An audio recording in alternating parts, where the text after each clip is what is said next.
بسم اللہ الرحمن الرحیم ایاک نعبد و ایاک نستعین۔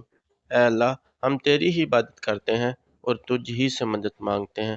السلام علیکم پیارے ناظرین۔ حضرت عبداللہ بن عمر رضی اللہ تعالی عنہ بیان کرتے ہیں کہ رسول صلی اللہ علیہ وسلم کے صاحبزادے حضرت ابراہیم کا جس دن انتقال ہوا اسی دن سورج کو گرہن لگ گیا، تو لوگوں نے یہ کہنا شروع کر دیا کہ حضرت ابراہیم کی وفات کی وجہ سے سورج کو گرہن لگا ہے۔ اس موقع پر نبی کریم صلی اللہ علیہ وسلم نے نماز کسوف پڑھاتے ہوئے بہت طویل قیام فرمایا، یہاں تک کہ لوگوں نے گمان کیا کہ آپ رکوع نہیں کریں گے۔ پھر آپ صلی اللہ علیہ وسلم نے رکوع کیا تو آپ کا رکوع بھی آپ کے قیام کے برابر تھا۔ پھر آپ نے اپنا سر اٹھایا، سمی کہنے کے لیے سیدھے کھڑے ہو گئے، سو آپ کا سمی آپ کے رکوع کے برابر تھا۔ پھر آپ نے قیام کے برابر سجدہ کیا، پھر گئے اور دو سجدوں کے درمیان آپ کا بیٹھنا سجدے کے برابر تھا۔ پھر آپ نے دوسرا سجدہ کیا جو آپ کے سجدہ کے برابر تھا۔ پھر آپ نے دوسری رکعت میں بھی اسی طرح نماز پڑھائی، یہاں تک کہ آپ بہت روئے، کثرت سے آنسو جاری ہوئے۔ پھر دوسری رکعت کا سجدہ کیا تو آپ کو یہ کہتے ہوئے سنا کہ اے میرے اللہ، کیا تو نے مجھ سے یہ وعدہ نہیں فرمایا تھا کہ میری موجودگی میں تو انہیں عذاب نہیں دے گا؟ پھر آپ بیٹھے اور تشہد پڑھا، پھر سلام پھیر کر نماز سے فارغ ہوتے ہی صحابہ کرام کی طرف متوجہ ہوئے اور فرمایا، بے شک سورج اور چاند اللہ تعالیٰ کی قدرت کی نشانیوں میں سے دو نشانیاں ہیں جن کے گران سے اللہ تعالیٰ اپنے بندوں کو ڈراتا ہے۔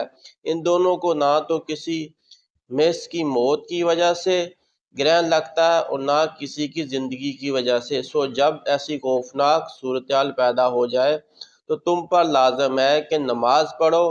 میں نے اپنے آپ کو دیکھا ہے کہ میں جنت کے بالکل قریب کر دیا گیا ہوں۔ ابن ماجہ کی روایت میں صبح کو حارثہ جب حضور اقدس صلی اللہ علیہ وسلم کے سامنے پیش آیا تو یہ دیکھا کہ آپ صلی اللہ علیہ وسلم حضرت حسین رضی اللہ تعالیٰ عنہ کو گود میں اٹھائے ہوئے اور حضرت حسن رضی اللہ تعالیٰ عنہ کی انگلی تھامے ہوئے اور حضرت فاطمہ رضی اللہ تعالیٰ عنہ حضرت علی رضی اللہ تعالیٰ عنہ کے پیچھے چل رہے ہیں، اور آپ ان لوگوں سے فرما رہے ہیں کہ میں جب دعا کروں تو لوگوں تم آمین کہنا۔ یہ منظر دیکھ کر ابو حارثہ خوف سے کانپ اٹھا اور کہنے لگا کہ اے گروہ نصاری، میں ایسے چہروں کو دیکھ رہا ہوں کہ اگر اللہ تعالیٰ چاہے تو ان چہروں کی بدولت پہاڑ بھی اپنی جگہ سے ہٹ کر چل پڑے، لہٰذا اے میری قوم، ہرگز مباہلہ نہ کرو ورنہ ہلاک ہو جاؤ گے اور روئے زمین پر کہیں بھی کوئی نصرانی باقی نہ رہے گا۔ پھر اس نے کہا، اے ابو القاسم، ہم آپ سے مقابلہ نہیں کریں گے اور ہم یہ چاہتے ہیں کہ ہم اپنے دین پر قائم رہیں۔ حضور اقدس صلی اللہ علیہ وسلم نے ان لوگوں سے کہا، تم لوگ اسلام قبول کر لو تاکہ تم لوگوں کو مسلمانوں کو حقوق حاصل ہو جائے۔